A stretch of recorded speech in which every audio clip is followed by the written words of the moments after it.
Hello সবাই, কেমন আছো? আশা করি ভালোই আছো। আমরাও খুব ভালো আছি। আর ভালোভাবেই পুজোটা কাটানোর জন্য আমরা দেখো চলে এসেছি বাজারে ঠাকুর নিতে। আর ঠাকুরগুলো, প্রত্যেকটা ঠাকুরের মুখ খুব সুন্দর লাগছিল। তার মধ্যে একটা ঠাকুর আমরা চুজ করে নিয়ে চলে এসেছি।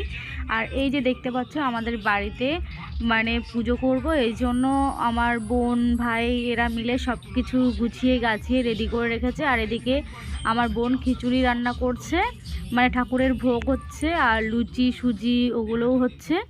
তো ওগুলো করে টোরে ও করছে। আর এদিকে বাচ্চাদেরকে শাড়ি টাড়ি পরানোর দায়িত্ব আমার ঘাড়ে পড়েছে।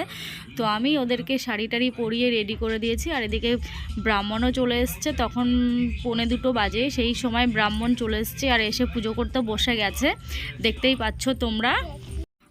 অবশেষে আমাদের এত ক্লান্তি, সারা দিনে ঠাকুরের জন্য এত কাজকর্ম করা, নিজেদেরও ভালো লাগে। আর এদিকে যে বাচ্চাগুলো, ওদের খুব কষ্ট হচ্ছিল যে ওরা উপোস ছিল, তার মধ্যে দুজনের হাতে খড়ি হবে আজকে।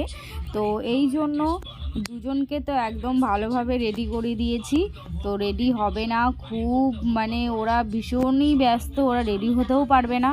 তো এই জন্য এই দেখো, একজনকে কিন্তু হাতে খড়ি দেওয়ার জন্য কোলে নিয়েছে। আর অতি খুবই ভালো, ও কোনো বায়না নেই, কিছু নেই।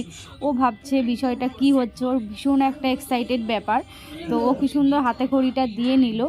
আর তারপরে তোমরা আরেকটা জিনিস দেখতে পারবে, আরেকজনকে যখন হাতে খড়ি দেওয়া হবে, ও এত দুষ্টু যে খুবই ভয়ঙ্কর বিষয়। এ কিন্তু সুন্দরভাবে হাতে খড়ি দিয়ে চলে এসছে। আর ও এত চেঁচিয়েছে যে ঠাকুরমশাইয়ের কোলে গিয়ে বসবে না, হাতে খড়ি দেবে না, ভাবছে যে অচেনা লোকের সাথে বসতে পারবে না। কি হচ্ছে ওটা, আমার ও এমন করছে, তোমরা ভিডিওটা দেখতেই পারবে। আর দেখো সুন্দরভাবে ঠাকুরমশাই যা যা বলছে, কি সুন্দর লিখে একদম পড়াশোনা করে হাতে খড়ি দিয়ে দিল। আর তারপর তোমাদেরকে আমরা দেখাচ্ছি, দাঁড়াও। আর ও কিন্তু মুখে মুখেও বলছিল, ঠাকুরমশাই যা যা বলছিল ও কিন্তু সেটা বলার চেষ্টা করছিল। পুরো ভালোভাবে কথা না বলতে পারলেও ও কিন্তু পড়াশোনাটা ভালোই করেছে হাতে খড়ির দিন। তো তারপর তোমাদেরকে দেখিয়ে দিচ্ছি, দাঁড়াও। আর এই সেই ব্যক্তি, দেখো